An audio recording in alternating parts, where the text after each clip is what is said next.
Hello छात्रों, आप सभी का स्वागत है आपके अपने यूट्यूब चैनल स्टार एजुकेशन पर।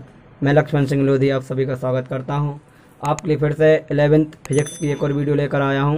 इससे पिछली वीडियो में हमने दूरी तथा विस्थापन के बारे में अध्ययन किया था। आज की वीडियो में हम उससे आगे के टॉपिक के बारे में अध्ययन करेंगे। तो आइए चलते हैं हमारी वीडियो की ओर और देखते हैं आज का वीडियो। आज का क्वेश्चन है हमारा, चाल एवं वेग को परिभाषित कीजिए तथा इनके प्रकारों को समझाइए। तो चाल तो किसी वस्तु द्वारा एकांक समय में चली गई दूरी को उस वस्तु की चाल कहते हैं। एकांक समय में, कितने समय में? एक निश्चित समय में चली गई दूरी को क्या कहते हैं? चाल कहते हैं। यह एक अदिश राशि है। इसका एसआई मात्रक मीटर प्रति सेकंड एवं विमीय सूत्र L(t⁻⁻1) होता है। चाल क्या है? एकांक समय में चली गई दूरी। क्या होता है? एकांक समय में चली गई दूरी। सूत्र चाल बराबर क्या होता है? दूरी बटा समय। क्या होता है? दूरी बटा समय। ठीक है, अब हम पढ़ेंगे चाल के प्रकार। चाल कितने प्रकार की होती हैं? चाल निम्न प्रकार की होती हैं। नंबर 1, एक समान चाल। यदि वस्तु समान समय में समान दूरी तय करती है तो उस वस्तु की इस चाल को एक समान चाल कहते हैं। मतलब जितना समय दिया है और उतनी ही दूरी तय करे तो वो क्या कहलाती है? एक समान चाल कहलाती है। फिर आती है असमान चाल। यदि वस्तु समान समय में अलग अलग दूरी तय करती है तो वस्तु की इस चाल को असमान चाल कहते हैं। असमान चाल या परिवर्ती गति में वस्तु की चाल असमान होती है। जैसे कि यदि कोई चाल 5 सेकंड में 2 मीटर दूरी तय कर रही है, बार बार इतनी ही दूरी तय हो रही है 5 सेकंड में, तो वह क्या कहलाएगी? हमारी एक समान चाल। और यदि 5 सेकंड में एक बार 2 मीटर दूरी तय हुई और एक बार 5 सेकंड में 4 मीटर की दूरी तय हुई तो समान एक सा ही है, लेकिन चाल कैसे हो गई? अलग अलग। क्या लिखा है? समान समय में अलग अलग दूरी तय करती है, तो ये हमारी क्या कहलाएगी? असमान चाल। ठीक है, जब एक ही समय दिया है और दूरी अलग अलग है तो वह हमारी कहलाती है असमान चाल। और जब एक ही समय है और बार बार वही दूरी तय हो रही है तो वह हमारी कहलाएगी एक समान चाल। फिर इसके बाद में है तात्कालिक चाल। क्या है? तात्कालिक चाल है ये। ठीक है, तात्कालिक चाल। तो तात्कालिक चाल क्या है? किसी निश्चित क्षण पर वस्तु की चाल को तात्कालिक चाल कहते हैं। इसे ज्ञात करने के लिए निम्न सूत्र का प्रयोग करते हैं। तात्कालिक चाल बराबर होता है वस्तु द्वारा तय की गई दूरी बटा में अल्प समय अंतराल। ठीक है, क्या लिखा है? किसी निश्चित क्षण पर, किसी क्या? निश्चित क्षण पर वस्तु की चाल को क्या कहते हैं? तात्कालिक चाल कहते हैं। इसी को तात्क्षणिक चाल भी कहा जाता है।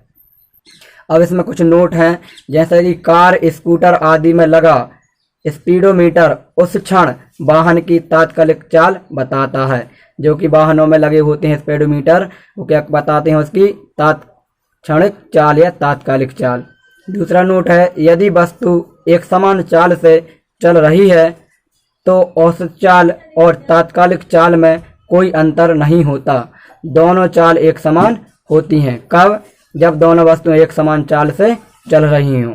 ठीक है, फिर इसके बाद आता है वेग के बारे में। अभी हमने चाल कंप्लीट कर ली, अब हम वेग के बारे में पढ़ेंगे। तो वेग क्या है? किसी वस्तु द्वारा एक निर्दिष्ट दिशा में एकांक समय में तय की गई दूरी को उस वस्तु का वेग कहते हैं। चाल में क्या होता है? एक निश्चित समय रहता है लेकिन दिशा निश्चित नहीं रहती। एक निश्चित समय में कहीं भी दूरी तय की जा सकती है, वो कहलाती है चाल। लेकिन जो वेग होता है वो निश्चित दिशा में निश्चित समय में तय की गई दूरी होती है। वेग में क्या होता है? दिशा भी निश्चित होती है। अथवा करके एक और परिभाषा है, विस्थापन की समय के साथ परिवर्तन की दर को वस्तु का वेग कहते हैं। यह एक सदिश राशि है क्योंकि इसमें दिशा निश्चित रहती है। इसका एसआई मात्रक मीटर प्रति सेकंड तथा विमीय सूत्र L(t⁻1) होता है। अब इसका सूत्र है वेग बराबर विस्थापन बटा समय। इसे गणितीय रूप में लिखा जाए तो क्या होता है? v बराबर x2 - x1 बटा में t। मतलब क्या है?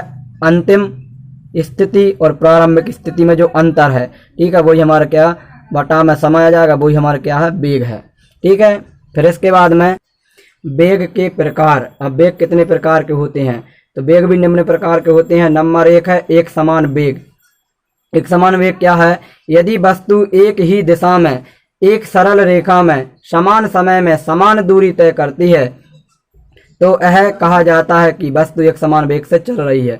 मतलब कितनी बार दूरी तय करवा लो, यदि 1 सेकंड में 2 मीटर की दूरी तय कर रही है तो वह हर बार 1 सेकंड में 2 मीटर की दूरी ही तय करेगी, वही हमारा क्या कहलाएगा, एक समान वेग। फिर आता है हमारा नेक्स्ट औसत वेग। तो औसत वेग क्या है, एक ही दिशा में चलती हुई वस्तु का वेग, एक ही दिशा में चलती हुई वस्तु का वेग समय के साथ बदलता है तो वस्तु का औसत वेग वस्तु के विस्थापन में समय अंतराल का भाग देकर प्राप्त किया जा सकता है। यानी जो हमारा औसत वेग है वो विस्थापन में क्या करते हैं, समय का भाग देकर प्राप्त कर सकते हैं। अब इसमें कुल समय देखा जाता है, अंतिम और प्रारंभिक, और कुल विस्थापन अंतिम और प्रारंभिक। तो क्या हो जाएगा, v वेक्टर बराबर x2 vector minus x1 vector. मतलब अंतिम स्थिति वस्तु की और प्रारंभिक स्थिति दोनों का अंतर, अंतिम समय और प्रारंभिक समय दोनों का अंतर, यही हमारा क्या है, औसत वेग। फिर इसके बाद नेक्स्ट आता है हमारा तात्कालिक वेग। तो किसी विशेष क्षण पर वस्तु के वेग को तात्कालिक वेग कहते हैं। किसी विशेष क्षण पर क्या कहलाता है, वस्तु का वेग तात्कालिक वेग कहलाता है। इसका फॉर्मूला है तात्कालिक वेग v वेक्टर बराबर लिमिट डेल्टा t अग्रसर है 0 की ओर, मतलब समय कहाँ 0 की ओर अग्रसर है, delta x upon delta t, या v वेक्टर बराबर होता है delta x vector upon delta t। ठीक है, तो क्या हो जाएगा तात्कालिक वेग का सूत्र v वेक्टर बराबर limit delta tends to 0 delta x upon delta t। जब डेल्टा t 0 की ओर अग्रसर है तो delta x upon delta t को क्या लिख लेते हैं, dx अपॉन dt। तो इसका फाइनल फॉर्मूला ए है, v वेक्टर बराबर dx वेक्टर अपॉन dt। अब इसके बाद में नेक्स्ट क्वेश्चन बनता है हमारा चाल तथा वेग में अंतर। इंपॉर्टेंट क्वेश्चन है, चाल तथा वेग में अंतर।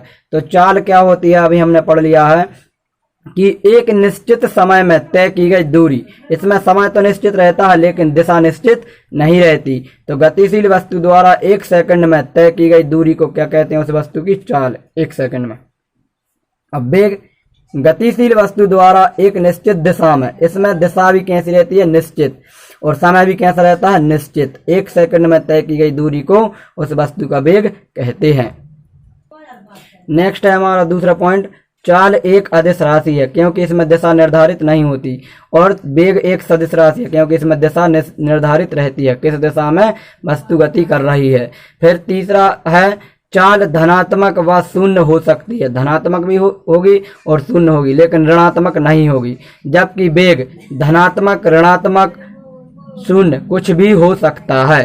तो ये हमारे चाल और वेग में कुछ अंतर थे। ठीक है, फिर इसके बाद में एक हमारा न्यूमेरिकल है कि यदि एक कार आगरा से दिल्ली 3 घंटे में पहुंचती है और दिल्ली से आगरा 4 घंटे में वापस आ जाती है तो उस कार की औसत चाल तथा औसत वेग ज्ञात कीजिए, जबकि दोनों के बीच की दूरी 210 किलोमीटर है।